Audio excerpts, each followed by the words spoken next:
سلام، من کیمیا، مدرس آیلتس. امروز میخوام درباره 5 اصل کاملا اصولی و کاربردی صحبت کنم که میتونه سرنوشت شما رو توی آزمون آیلتس عوض کنه. نه اون توصیه‌های تکراری مثل زیاد تمرین کنید یا استرس نداشته باشید. منظورم نکاتیه که ریشه شناختی و زبانشناسی دارن و واقعا عملکرد مغز شما رو بهتر میکنن. بریم سراغ اصل اول. مغز شما زیر استرس آیلتس واقعا افت میکنه، حتی اگر آماده باشید. یکی از دلایلی که خیلی ها سر آزمون عملکرد خیلی بدتری نسبت به تمرین ها دارن پدیده به اسم cognitive overload. وقتی فشار بالا میره، ظرفیت حافظه کاری کم میشه و مغز نمیتونه جمله بسازه، ایده رو نگه داره یا لغت مناسب پیدا کنه. اما خبر خوب اینه که یک چیز خیلی سریع روی این مشکل اثر میذاره. اون هم خودکارسازی مهارت هاست. یعنی شما باید یک سری مهارت رو انقدر تمرین کنید که انرژی ذهنی کمتری بگیرن.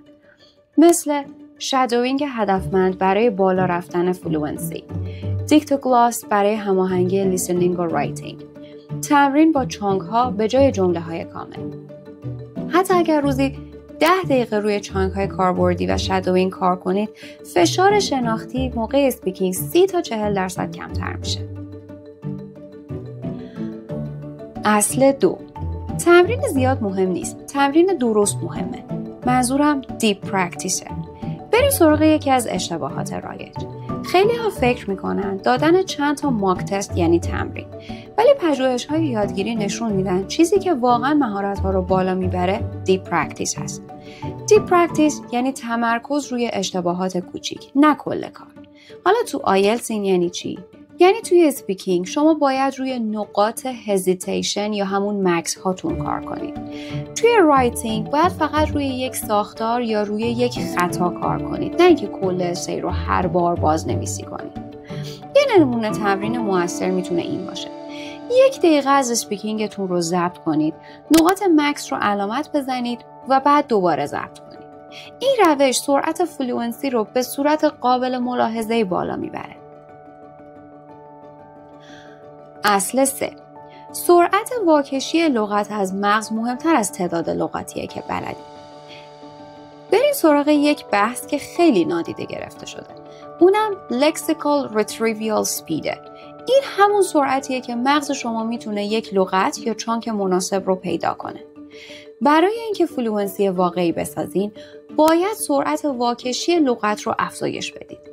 2 روش علمی برای این کار وجود داره. 1. تکمیل سریع جملات نیمه کاره.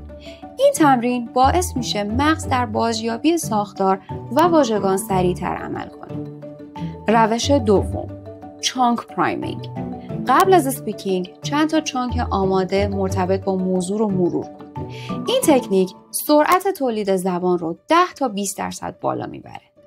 چند تا نمونه چانک کاربردی رو روی این اسلاید میتونی ببینی. اصل 4. مهندسی زمان در ریدینگ و لیسنینگ مهمتر از سطح زبان شماست. واقعیت ناخوشایند اینه که ریدینگ آیلتس بیشتر مسابقه مدیریت زمانه تا مسابقه انگلیسی. چشم انسان در هر نگاه فقط 7 تا 9 حرف رو میبینه. پس اگر مسیر اسکن چشم اشتباه باشه، زمان نابود میشه. راه حلش چیه؟ Search Space Reduction. قبل از اینکه بری سراغ سوالات، محدوده احتمالی جواب رو حدس بزن. بعد چشم رو فقط تو همون مسیر حرکت بده. این مدل خوندن باعث ذخیره 30% زمان میشه. برای لیسنینگ هم باید یک مهارت حیاتی داشته باشی. اون هم Semantic Expectation Building هست. یعنی قبل پخش فایل حدس بزنی که چه نوع اطلاعاتی قراره بیاد. عدد، تاریخ، نام، تغییر نظر یا تضاد. جواب‌ها معمولاً دقیقاً جایی میان که معنای جمله عوض میشه. اصل 5. رایتینگ نمره بالا با پیچیدگی عجیب ساخته نمیشه. خیلی ها فکر میکنن جمله‌های خیلی طولانی یا ساختارهای سنگین نمره میارن.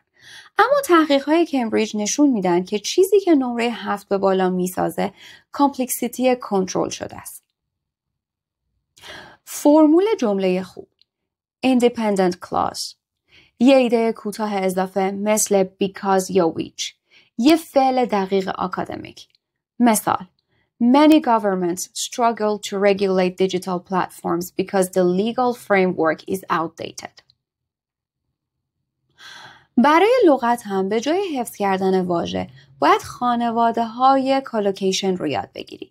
مثلا کلمه influence، exert influence، significant influence، influence outcomes، be influenced by. این مدل یادگیری واقعا تو رایتینگ و اسپیکینگ امتیاز میاره. جمع‌بندی: مهمترین چیزی که باید به خاطر بسپرید اینه که موفقیت در آیلتس فقط به دانش شما بستگی نداره. به نحوه استفاده مغز از این دانش هم بستگی داره. اگر خودکارسازی مهارت، سرعت واکشی لغت، تمرین عمیق و مدیریت زمان رو درست پیاده کنید، فاصله شما تا نمره 7 یا حتی بالاتر خیلی کمتر از چیزیه که فکر میکنید. امیدوارم از این 5 اصل واقعا علمی استفاده کنید و اگر دوست داشتین برای بخش‌های بعدی مثل تکنیک‌های موضوعی اسپیکینگ یا ساختاردهی حرفه‌ای رایتینگ هم میتونم یه ویدیو کامل آماده کنم.